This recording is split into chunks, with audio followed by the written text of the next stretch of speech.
ईश्वर की संतान आत्माओं के आगे माया को झुकना पड़ता है। ओम शांति।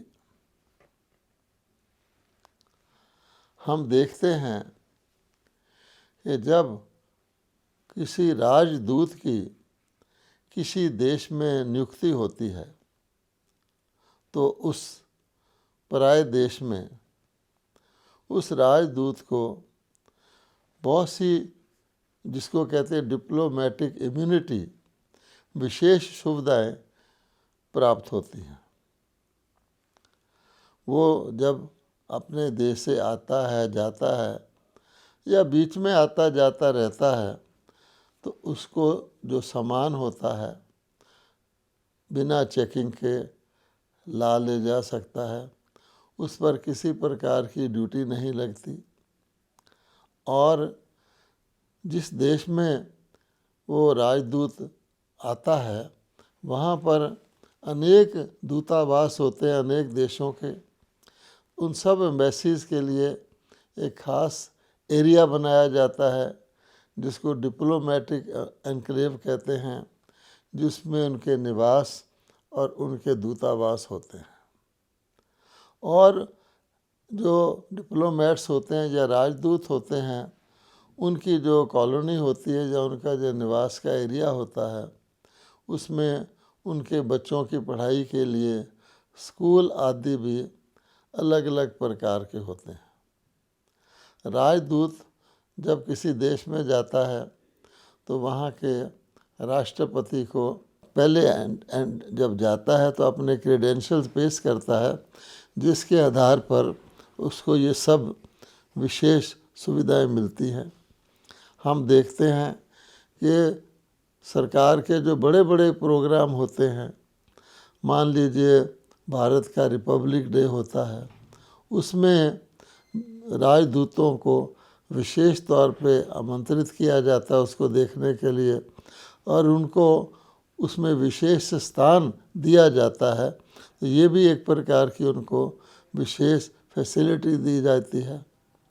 राजदूतों की जो कार होती है उसका जो नंबर होता है वो स्पेशल होता है, उसमें CD लिखा रहता है, कोर्स डिप्लोमेट, और उसकी कार जो है वो बड़ी आज़ादी से चलाई जा सकती है।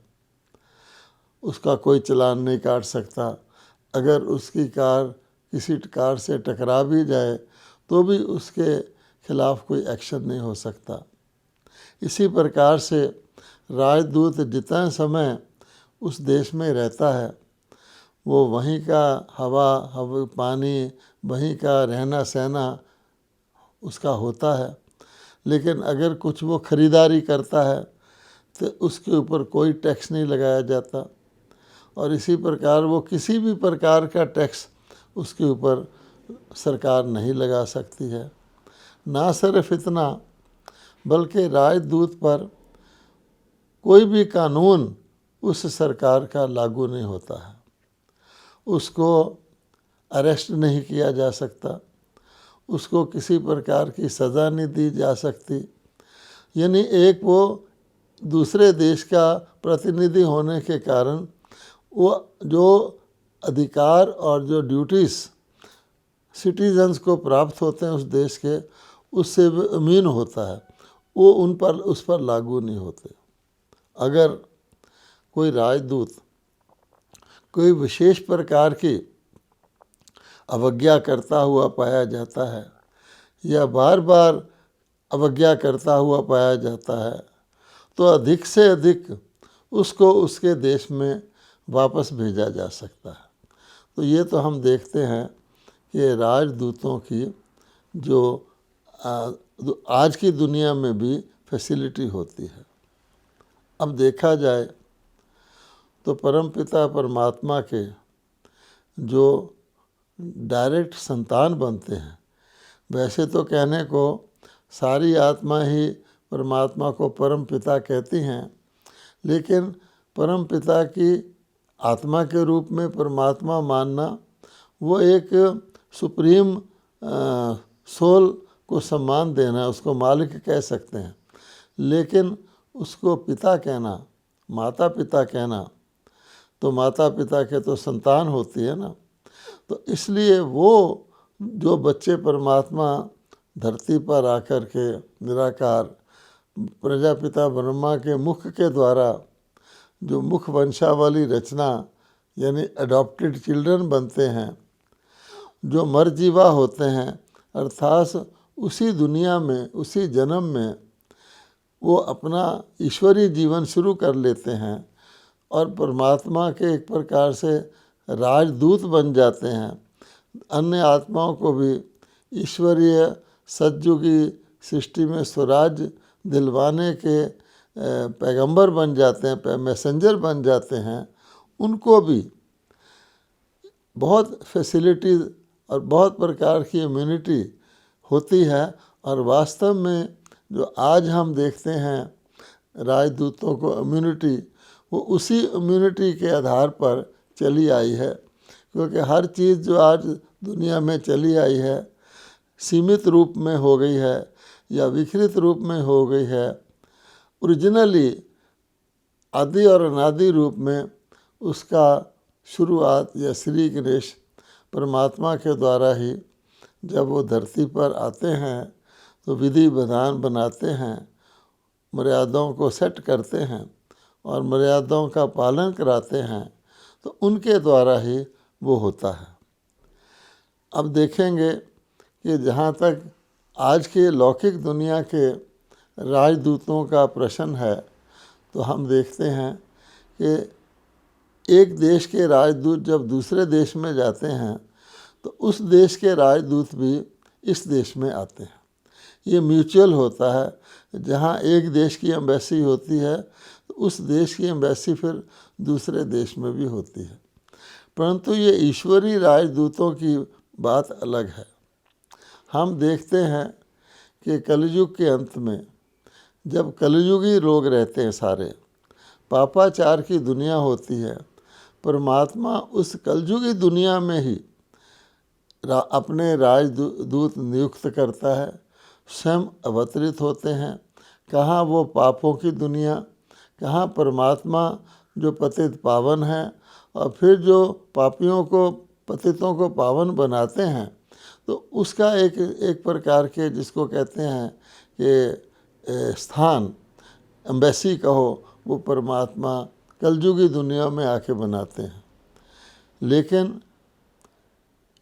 कलयुगी लोग, कलयुगी मनुष्य आत्माएँ सतयुग में नहीं जा पाते, जा ही नहीं सकते, उनको वहाँ जाने का अधिकार ही नहीं मिलता। इसलिए एक विशेषता है कि नरक की दुनिया में भगवान आके मनुष्यों को ब्राह्मण और देवता बनाते हैं, लेकिन स्वर्ग की दुनिया में कोई भी कहा जाता है इंद्र सभा में कोई भी पतित मनुष्य प्रवेश नहीं कर सकता। तो ये एक फ़र्क विशेष इनके अंदर होता है। अब जब आत्माएं भगवान की संतान बनती हैं और एक ही जन्म में मरजीवा बन करके वो माया की नगरी और माया के राज्य से पीठ मोड़कर ईश्वरी राज्य की तरफ, ईश्वरी दिव्य जीवन की तरफ अग्रसर होती हैं, तो फिर क्या होता है?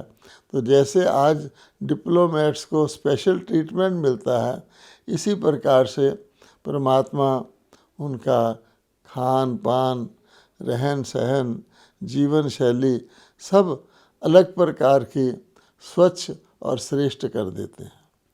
तो आप देखेंगे कि ये उनकी एक स्पेशल तरह की लाइफ हो जाती है। यानी जो मायावी दुनिया होती है उस समय की, वो स्वतः ही उनसे सोशल डिस्टेंसिंग कर लेती है।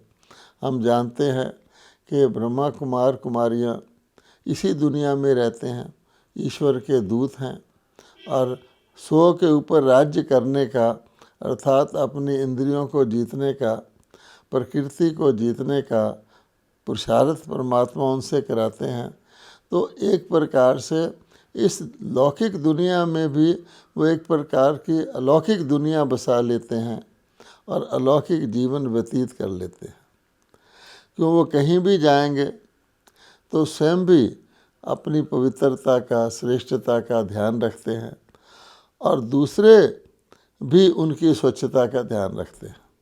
जैसे आप देखेंगे कि कोई साधु महात्मा होता है, वो किसी दूसरी जगह जाता है तो वहाँ उसके या तो अपने बैठने का आसन साथ ले जाता है या दूसरी जगह पर एक विशेष कपड़ा बिछा करके उसे किसी आसन पर बिठाया जाता है। ये तो सिंबॉलिक है, लेकिन सारे जीवन में हर प्रकार का, क्योंकि बैठना आसन स्थिति को भी कहते हैं कि आप किस स्थिति में रहते हैं, अर्थात आप अपने पवित्रता की, श्रेष्ठता की, मर्यादाओं के पालन की, दूसरे के कल्याण की भावना रखने की स्थिति में रहते हैं। तो ये विशेष ट्रीटमेंट परमात्मा उनको करना सिखा देते हैं और फिर उसका उनको फल भी मिलता है। अगर इसके प्रतिकूल कोई परिस्थिति आती है और परमात्मा के बच्चों ने, राजदूतों ने अपना अभ्यास किया हुआ है बहुत काल से कि वो अपनी तरह की लाइफ लीड करते हैं और वो अपनी मर्यादाओं का पालन करते आए हैं, तो उस समय माया भी उनके आगे झुकती है, परिस्थितियाँ भी उनके आगे झुकती हैं। इसका मैंने स्वयं अपने जीवन में अनुभव किया है कि मैं 17 साल तक एक गवर्नमेंट ऑफ इंडिया की company fertiliser corporation of India में 1957 से 1972 तक मैं वहाँ ऑफिसर के तौर पे काम करता था। मैं अपनी मर्यादाओं का पूरा पालन करता था। मैं बाहर से कभी चाय भी नहीं पीता था, क्योंकि अन्न की शुद्धि और संघ की शुद्धि हमें सिखाई जाती है। तो कुछ वर्षों के बाद जब मैंने वहाँ नौकरी शुरू की, अचानक उस फैक्ट्री में हड़ताल हो गई। वर्कर्स ने स्ट्राइक कर दी, लेकिन मैनेजमेंट, क्योंकि सरकारी कंपनी थी, फैसला किया मैनेजमेंट ने कि ऑफिसर्स को पुलिस के बस में बिठाकर अंदर ले जाया जाएगा। फैक्ट्री के ऑटोमेटिक प्लांट है और उनको अलग अलग प्रकार से ड्यूटी दी जाएंगी। तो सब ऑफिसर्स को एक स्थान पर बुलाया गया और उनको पुलिस के ट्रक में भेजना शुरू किया गया। मैंने सोचा और तो कुछ नहीं, अगर मुझे वहाँ कई दिनों तक रहना पड़ गया, मैं तो बाहर का खाता पीता नहीं हूँ, मैं तो अपने अन्न की शुद्धि रखता हूँ, इसलिए मेरा नंबर आएगा तो मैं ऑटोमेटिकली रिज़ाइन कर दूँगा। हुआ ये कि जब मेरा टर्न आया तो हमारे जनरल मैनेजर ने मेरे कंधे पर हाथ रखा, कहा कि इनको बाहर रख लो, क्योंकि मैं फाइनेंस डिपार्टमेंट में था। हमको वो बोला, हमको बैंक से पैसा लाने की और वर्करों को, लॉयल वर्करों को तनख्वाह बांटने की और चीज़ें वगैरह खरीदने की आवश्यकता पड़ेगी। अर्थात मेरा उस जो मर्यादा में पालन करता था, उसके कारण से 19 दिन तक वो हड़ताल चली, लेकिन 19 दिन तक मैं ही अकेला था अपने डिपार्टमेंट से जो बाहर रहा, क्योंकि परमात्मा ने, कुदरत ने मेरी उस अन्न की शुद्धि की मर्यादा को भंग नहीं होने दिया। इसी प्रकार से हर एक बाबा के राजदूत का या राजयोगी का ये अनुभव है कि कुछ भी हो जाए, उसको प्रकृति मदद करेगी, वातावरण मदद करेगा, समाज मदद करेगा उसको अपने असूलों का पालन करने में। प्रकृति झुक जाएगी, कुछ ना कुछ हो जाएगा, यानी उसकी मर्यादा, यदि वो स्वयं कमज़ोर ना हो जाए, उसकी मर्यादा नहीं टूटेगी। तो हर एक ये जानता है। तो हम लोगों को भी, जो भगवान के राजदूत हैं, उनको भी एक प्रकार की ये इम्यूनिटी कहो, विशेषता कहो, सुविधा प्रदान की हुई है। हम कहीं भी जाते हैं, क्योंकि रहते तो इसी दुनिया में हैं, जैसे राजदूत भी जिस जगह उसकी नियुक्ति होती है उसी देश में रहता है, उसी के नियमों पर चलता है, लेकिन उसको अपनी प्रकार का जीवन जीने की स्वतंत्रता रहती है। इसी प्रकार से हर ब्रह्मा कुमार कुमारी को भी ये स्वतंत्रता प्राप्त है कि प्रकृति बदल जाएगी, समय बदल जाएगा, परिस्थिति बदल जाएगी, लेकिन उसके नियमों का पालन होना अवश्य भावी है। आप सभी प्यारे बाबा के राजयोगी बच्चों ने इस प्रकार की अनुभूति कई बार की होगी। एक बार मैं ट्रेन में जा रहा था, अन्य स्थानों के बहन भाई भी उस ट्रेन में जा रहे थे। टिकट चेकर आया और टिकट चेकर ने जब टिकट चेक किए तो पंजाब की एक पार्टी थी, उनके टिकट गुम हो गए थे। तो उन्होंने उसको कहा कि भाई हमने टिकट तो लिए थे पर हमारे टिकट गुम हो गए हैं। तो उन्होंने टिकट चेकर ने उनकी तरफ देखा और देखा कि वो अपनी अपनी सीटों पर बैठे हैं, जो सीटें उनको अलॉट हुई थी उसके चार्ट के अनुसार। तो उसने उनके ऊपर कोई पेनल्टी नहीं लगाई, उनको दोबारा टिकट लेने पर मजबूर नहीं किया और ओम शांति कह के चला गया। अब यही बात, क्योंकि अर्थात उनकी जो सच्चाई थी वो उसके दिल में एक्सेप्ट हो गई कि ठीक ही कह रहे हैं। अगर इसके अगेंस्ट कोई दूसरा व्यक्ति आम पैसेंजर होता तो एक तो आम पैसेंजर कई बार झूठ भी बोलते हैं, टिकट नहीं लेते और कहते मेरा टिकट गुम हो गया। दूसरे, अगर वो ऐसी बात कहते तो कंडक्टर के हृदय में रजिस्टर नहीं होती और वो उनको मजबूर करता, क्योंकि नियम तो यह है कि जो जिसका टिकट ना हो उसको टिकट भी खरीदना पड़ता है और उसके ऊपर कुछ जुर्माना भी किया जाता है।